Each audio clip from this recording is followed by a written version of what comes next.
Hello YouTube, Dave here again. Today I'm going to be unboxing and sharing my first impressions of the One Ring starter set. Now this is based off of the brand new second edition version of the One Ring RPG. The first edition was put out by, I think it was Cubicle 7. The second edition is being published by Free League, and Free League actually sent me this starter set for the purposes of doing a review video on, as well as a couple of other things that if you go over to my Twitter or my Instagram, you'll see sort of the stuff that they sent me there, which will, I guess, be a teaser for some upcoming videos. So I do want to thank them first and foremost for sending this stuff out to me. It's absolutely incredible, and I really do appreciate it. But even though they have sent this to me for review purposes, I do want to make it fully clear that they are not influencing the video in any way, shape, or form. They are not paying me to do this. They are not scripting the video or demanding to pre-screen it before it goes live. They'll see it at the same time as everybody else, and the opinions that I express in this video, as always, are 100% completely and totally my own. But I do appreciate the fact that they sent it to me, because this is something that I was really intrigued by when I first saw the Kickstarter when it was announced. I think it was last year. It was either 2021 or like late 2020. But yeah, it was definitely something that seemed kind of intriguing. And truth be told, this is my first ever experience with a Lord of the Rings tabletop role-playing game. It's kind of crazy because, I mean, Lord of the Rings is like the biggest influence on things like Dungeons & Dragons and a lot of other fantasy role-playing games that are out there. And there's been quite a few Lord of the Rings themed tabletop role-playing games over the years as well. The first one that I remember, I never played it. I never actually really read the rules or anything, but back during the time that the Lord of the Rings trilogy of movies was coming out, there was a Lord of the Rings role-playing game where basically they used just still images from the movie as the artwork throughout the book. That in no way, is a comment on how good or bad the system was. It was just it was taking advantage of the newfound popularity of the Lord of the Rings franchise. Had the same logo and font as the Lord of the Rings movies. But that was one that I remember seeing in my local game stores, but never actually picked up for myself. There was the first edition of the One Ring, which came out in 2011. So it's been that was a little over a decade ago at the time that I'm recording this video. And there was also Adventures in Middle-earth, which is a Lord of the Rings setting for I think it's open gaming license with D&D 5th edition. But this is, like I said, this is the Free League version, the second edition of the One Ring, and I can't wait to dive into this. I have taken the plastic off just to be able to get right into the unboxing here as we go. But first of all, my first impressions on the box itself. This is a nice, thick, kind of sturdy quality box, and there's a lot of I shouldn't say there's a lot of, but I do have a few starter sets from other companies that the box itself feels pretty flimsy. This one feels pretty heavy duty, and in general, the boxes that I've seen coming from Free League have all been this really nice, thick, sturdy quality. So I'm not really worried about this one or handling this one as much as I am some of the other starter sets that I have in my collection. So really great there. I love the cover art here. The starter set focuses mainly on the Shire, and there's adventures that I think take place within the Shire or the nearby surrounding environment. This is sort of timed around between the events of The Hobbit and The Lord of the Rings. So sort of in that gap there before, at the end of the Hobbit movies or storyline, I should say, not just movies. But it's the end of the Hobbit and before we get into the start of the Lord of the Rings. So it sort of takes place there. So that's sort of the time frame. The full RPG, I think, is basically from Hobbit to the end of Lord of the Rings, so from the beginning of the Hobbit through to the end of the Lord of the Rings story. But yeah, so let's just have a look and see what we got inside here, shall we? There we go. All right, so, oh, that is cool. All right, so this is, right? Yeah, that's the inside of that is, okay, so this is the inside of the lid. And it actually has some quick reference stuff that you can use as the lore master. So if you're the person running the game, you're not the game master, you're the lore master. And it has like the page references, obviously for the rule book that's included in here. There are 3 booklets in the starter set, along with like 8 characters, the dice set, and some cards. And the so one of the books is the adventures, the scenarios, which I'm not going to be going through at all. I don't want to spoil any of that. But then you have the second book, which is like the Shire setting information, and then you've got just the basic condensed rules. So yeah, that's so cool. So I wonder, I got to see the bottom of the box, so hopefully I won't forget to look into it as I go through the unboxing here. So let's just start off with the games catalog. So this comes in the all the Free League box that I have so far, but it just shows some of the other products that they have, including some that I've done videos on, like the Alien RPG. I haven't seen Forbidden Lands. I don't have Forbidden Lands or Tales from the Loop, but Symbaroum, I love Symbaroum. I really want to get into that at some point. Twilight 2000. So I did my unboxing video for this. I do want to do the review, but I've got to be honest. Here, recording this late February 2022. With like real world events, and I'm not going to get into the specifics, and I don't really want like to discuss this in the comments. There are other places to get into this sort of stuff, but right now real world events that are going on make me a little less enthused on discussing anything involving like a third world war. But I will get the full review video for this out at some point. But right now, I just kind of need a break from that kind of stuff. But then we also have Vossen, the Nordic fantasy or the Nordic horror role playing game. This is an awesome system as well. And we have Mutant Year Zero and Coriolis, which I probably said wrong, and Morkborg. So it's just some of the stuff that they have on offer. So here we have our dice set. So there is 6d6 and there are 2d12. If you look at the d6s, the numbers 1 through 3 are actually just outlined, and 4, 5, and 6 are sort of solid. So if you take a look at 3 there, it's going to be difficult. I should just take these out of the bag, but it's late and I'm lazy and my shoulder's bugging me. But yeah, you can sort of see like the 3 and the 2 there are outlined, and 4 is solid. I'm not going to get too much into the rules in this video. Simply, this is sort of my early impressions and unboxing of the starter set, and then I'll do like a full review of the system as a whole. But you actually have conditions that you can have inflicted upon you as you go through.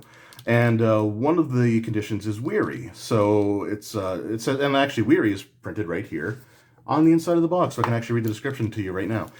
So it says, when player hero's endurance drops to a level equal to or lower than their load score, which I don't know what that is off the top of my head, they become weary. So when a weary hero is making a roll, all the success dice that come up showing a result in an outline number 1, 2, or 3 are considered to have given a result of 0 instead. So basically, if you're pushing your character too hard, when you go to roll for your checks, like that could be like using skills or combat or anything, like the 1, 2, or 3 basically don't contribute at all. So if you push yourself too hard, it will actually have negative consequences to you, which I actually kind of like. I think that's a neat concept, and there's you can definitely do things to rid yourself of the weary condition and everything. But that's just a neat approach. I've never seen. Personally, and I know there's probably tons of games that do this, but personally, like, I've just never really seen a system that takes that approach, where instead of just giving you like negatives to your roll, it just basically will treat certain numbers as if they were a 0. So I kind of like that. So we got the dice there. We have our equipment cards. Again, I'm not going to go through this in this video. I'm not going to like open them up or show what they're, but they're basically just like the weapons, armor, any of the gear that you can basically start off with, which will be in the rule book as well.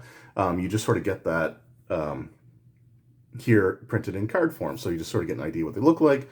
And then they got like the sketch artwork on the back, and it's white. It's a white card, and they're in like shiny reflective plastic. So it is hell on my camera trying to actually get to show anything here. But it's basically just your run-of-the-mill equipment cards.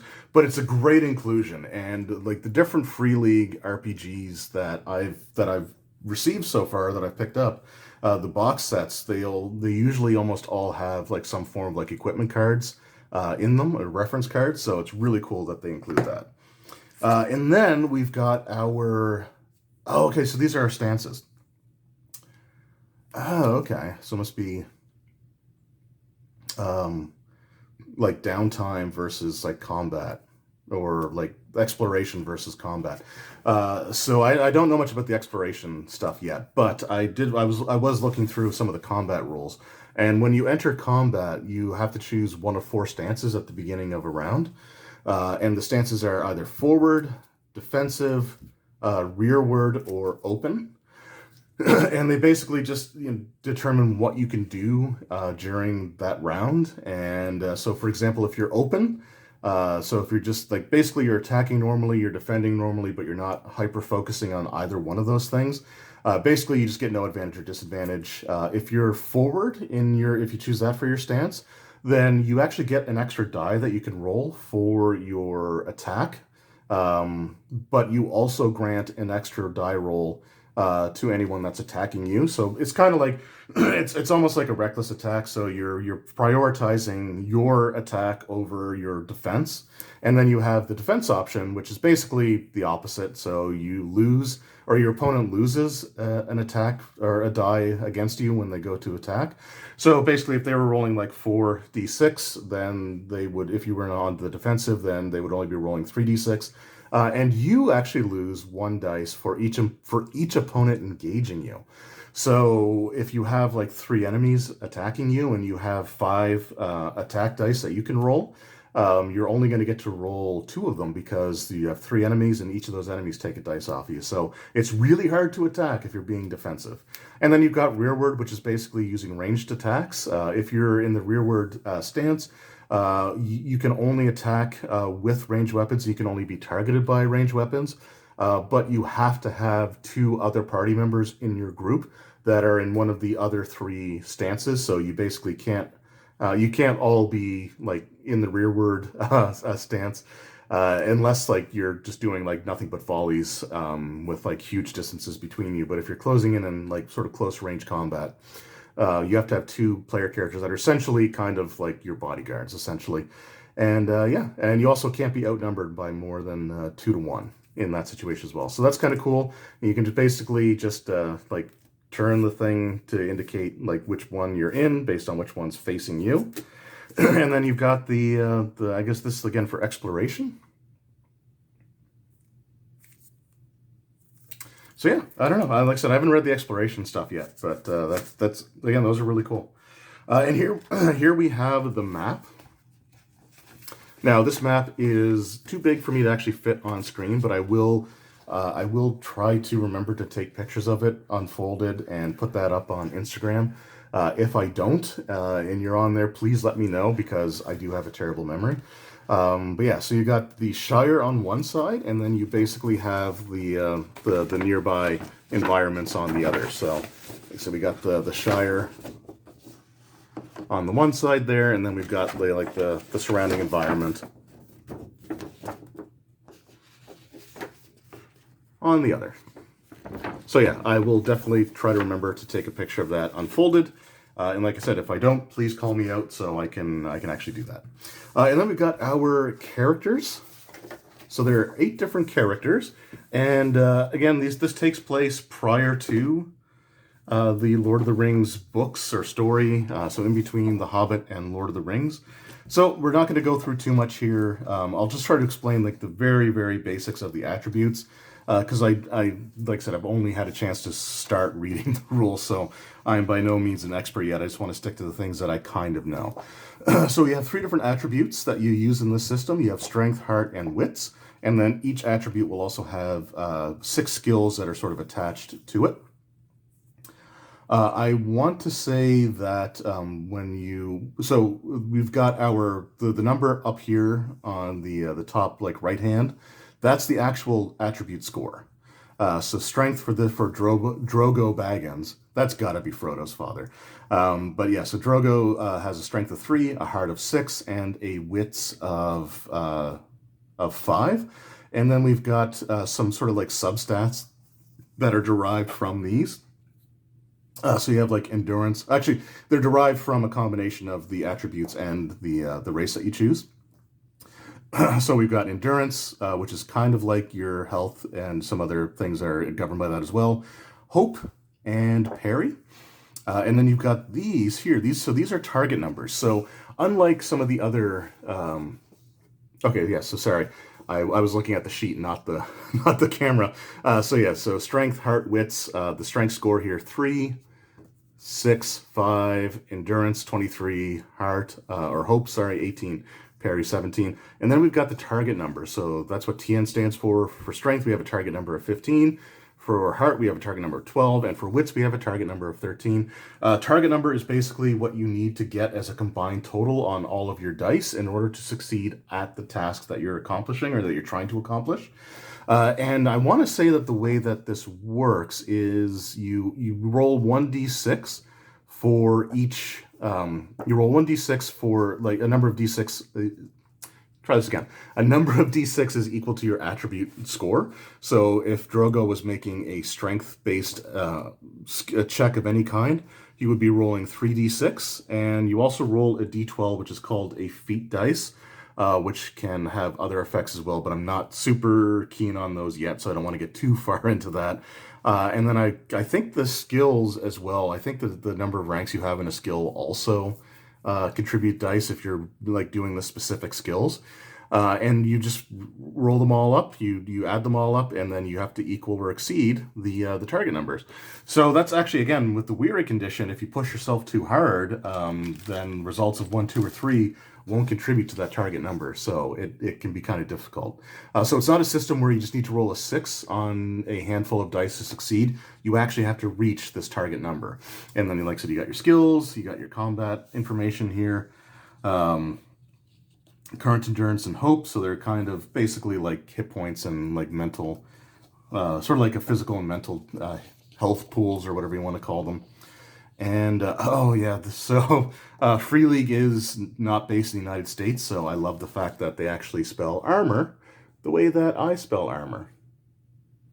If we can get it to focus the camera, there we go. So yeah. So I really do appreciate that. So we got, anyway, we're just going to go through the characters really quickly here. We've got Drogo Baggins. And, oh, okay, so the back has the character art in larger form and sort of their background. I'm not going to go into, like, the actual, like, read the backgrounds or anything. But if you want to read them, I will sort of hold them up, and you can pause the video if you want to. Yeah, okay, so yeah, so Drogo will have a son, Frodo Baggins. So he is Frodo's father. Then we have Esmeralda Took. So that's the front of her sheet. That's the back of her sheet. So she'll marry Saradoc Brandybuck and become the father. Oh, so that's Mary's mother. So there's Mary and Pippin. So yeah, she's Mary's mother. Lobelia Bracegirdle.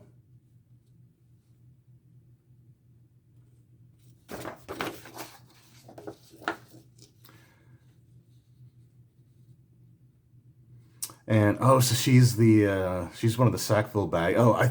I think so. The ambition to enter Bag End. Okay, I think she's the one that Bilbo was running from at the beginning of the Fellowship of the Ring. Then we have Paladin Took.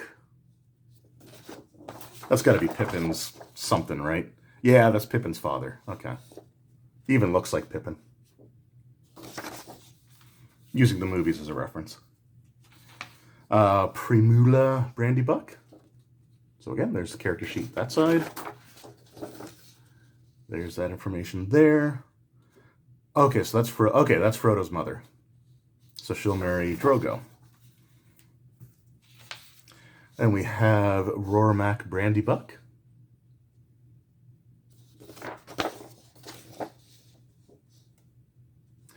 Brother to Primera, called Rory, will soon inherit the title of Master of Buckland. For the moment, he's a stout hobbit, suspicious of anything uncanny and always ready to defend his sister.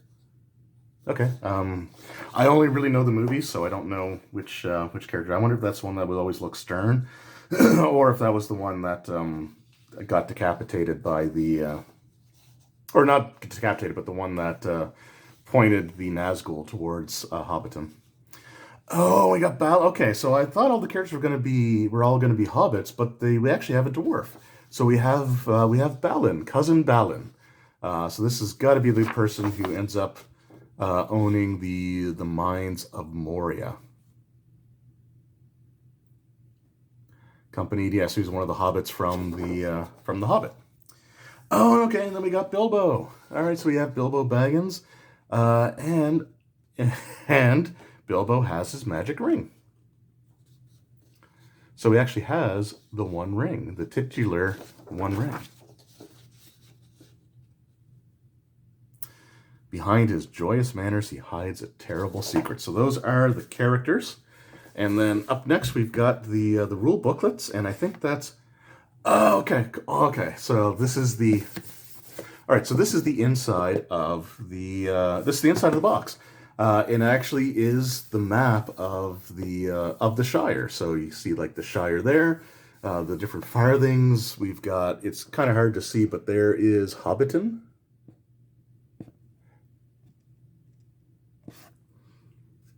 Yes, okay, that is really cool. So you actually have the insides of the box having some stuff on there. So yeah, that's actually really cool. So I think what's kind of neat about that, and I've never actually seen another, like none of my other starter sets have anything like this. But if you're the person running the game, like you can actually stand these up, and I don't really have the room to show it on camera, but you can sort of just stand these up and essentially have like your own sort of makeshift lore master screen. So I think that's really, really cool. That is really cool. That is a nice use of the package that the product comes in. That's more than just, again, just blank space. I love that. That is really cool. That might be my favorite thing of this whole product, and I love this product so far. All right, so here we have our booklets. We've got the adventures, which again, I'm not going to show in this video. I don't want to spoil anything. Then we've got our setting information for the Shire, and then we have our rules setting, and they all got different designs on the covers there, which is really cool. That's I feel like that's a reference to some of the print versions of the Lord of the Rings books that will have like the different symbols on them for the Fellowship, the Two Towers, and Return of the King. So yeah, we're gonna set aside the adventures because like I said, I don't want to spoil any of the events that take place in there. But we will sort of flip through really quickly. We'll flip through the Shire and we'll flip through the rule booklet here. So just taking a look through. Now, one of the things I actually really like about the One Ring RPG that I've seen so far, and I do have the core rulebook, so that's how I know some of this stuff before getting into the unboxing of this. But some of this is kind of laid out in a way like, so you've got like the artwork. Most of the artwork in these books or in these products are sort of like this sketch art.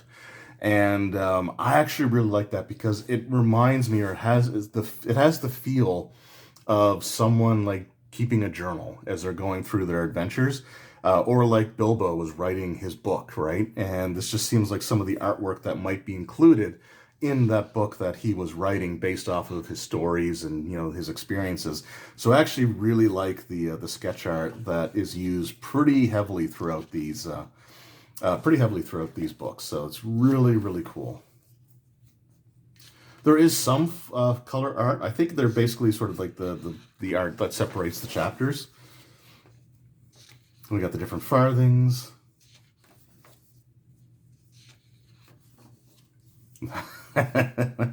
There's a whole table of gossip about Gandalf, which is awesome.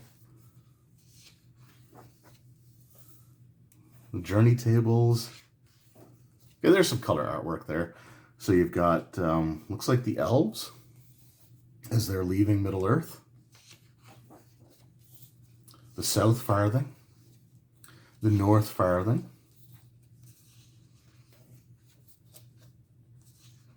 So again, I'm just sort of flipping through this, but you've got different encounter charts.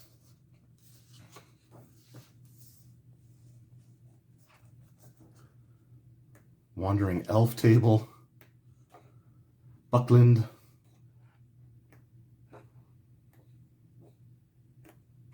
Yeah, again, there's just some really, again, just some really cool stuff in there. So that is the setting information. Like, so this is just an unboxing and first impressions. And then we've got the rule booklet here. So I've got a lot of different RPGs rattling around in my brain right now. I'm trying to keep straight from one another. So I think what I'm actually going to do. Oh, that's actually kind of neat. The prologue includes a letter from Bilbo to Balin, which there are two characters that you can play in the starter set. But I think, like, for me, just to learn the basic fundamentals of how the system works on a mechanical level, I think this is what I'm going to sort of default to, and then I can consult the actual core rulebook if I need to get into any additional information. But yeah, so this is what I'm going to be using to learn the rest of the system. I read up a little bit on how to like do some of the basic rolls and stuff like that, but I've just received this earlier in the day that I'm recording this now, so I didn't have a lot of time to really look through it. Action resolution. There's the condition. So there's weary and wounded. If you're wounded, and so I think wounded is when you take damage equal to your endurance. I think it is. And you can suffer an injury. There's different severities of the injury. That's not the right chart, but there's different severities to the injury that you can sustain that can affect you in certain ways. And if you are wounded and you suffer another condition that would give you the wounded condition normally, that's when you start dying. So that is bad. You don't want that. So attributes, target number. There's the description on the skills. There's Gandalf entering Bilbo's home. Again, I love it looks like something that somebody would sketch into a journal. I love it. Endurance and hope, valor and wisdom, and then information on adventuring, how adventures work. There's a couple of different things, like, so you have like your exploration mode, and then I think you've got like your fellowship mode, which is sort of just basically downtime, which I don't know a ton about yet, but it does seem like a kind of cool way of running things. And there you go. So that is the unboxing portion. I've also kind of given away some of how I feel about this already, but let's just kind of stack all this stuff back up here and try to make it look somewhat pretty. But yeah, so that is, like, so that's the unboxing of the One Ring starter set from Free League. Again, this is the One Ring 2nd edition version of the game, and man, this is just a solid product overall. I mean, Free League has put out some great starter sets and stuff like that in the past, like the one that I have for the Alien role-playing game, the one that they sent me for Symbaroum, the Twilight 2000 role-playing game, which was a box set. They put together some really fantastic products as far as that's concerned. But this one, again, is just really great. I mean, it's a system that's, again, seems like it's going to be very easy to pick up. I mean, I just sort of skimmed through the basic, like, how to do the rolls just for like a few minutes, and I have enough of it that I would feel quasi-comfortable trying to jump into a game of somebody else for running it. But within a few days, I think I should have this down pretty well. But yeah, I think it's an interesting system. I like the way that, again, like the weary condition can affect things. I like the fact that it's, you've got a pool of dice, but you're still trying to total. You're trying to reach a certain total to succeed. So as someone who very rarely gets to roll sixes on D6s, as I've shown in video, when I was doing stuff for the Alien RPG, I like the fact that all the numbers on the dice count, unless like you have like the weary condition. But yeah, I like that. I like the different stances that you could take in combat and how that can affect things. I love the use of the inside of the box to actually just have something that you can reference as the lore master.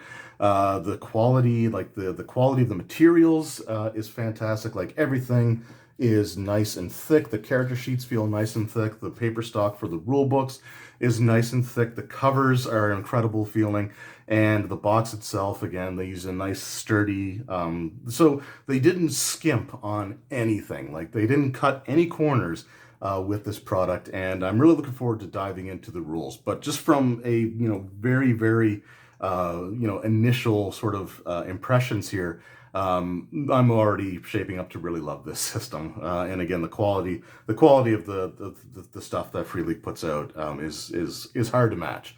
in my opinion. They've done a really great job with it. And yeah, I look forward to getting more into the actual rules and everything. So I will be doing a more thorough review of the system as a whole, the things that I like, the things that, well, I don't know if there's going to be too much that I don't like because so far I'm really impressed with everything that I've seen, but I'll get into like the actual like proper review. But for now, as far as the starter set goes, it's pretty impressive. I don't know what else to say. You get 5 adventures that you can use. You have 8 different characters that you can sort of play through. So you've got a really good sort of assortment of options available to you. I mean, yes, all of the characters except for one are hobbits, but that's, it's a starter set. So and I like the idea of the starter set focusing on hobbits and the Shire, or just focusing kind of on hobbits in general, because like the Hobbit was the earlier story before Lord of the Rings, and the actual role playing, like the core rule book, feels like it's more based in like the Lord of the Rings era as opposed to the Hobbit era. So I like the fact that the starter set actually has that sort of like the Hobbit kind of feel to it. I think that's really, really cool. Yeah, I will be doing, like, so when I do my full review, I will review the starter set as well as the full rules. I'm not going to spoil the adventures, but I'll at least, be able to give you my thoughts on the adventures when the time comes. But for now, this was my first time opening the box, so I obviously hadn't had a chance to read the adventures yet. But the rule system, like I said, it seems well thought out. I think it'll be a lot of fun to run, or a lot of fun to play in. And yeah, I look forward to learning more about it. So once again, I want to thank Free League for sending this out to me. Like I said, I'm just blown away. I mean, just this here, just using the inside of the box alone, completely won me over. But everything else is also, again, really high quality, and definitely worth getting if you are a fan of the Lord of the Rings and you want to have a Lord of the Rings role playing game with its own, different, unique set of rules.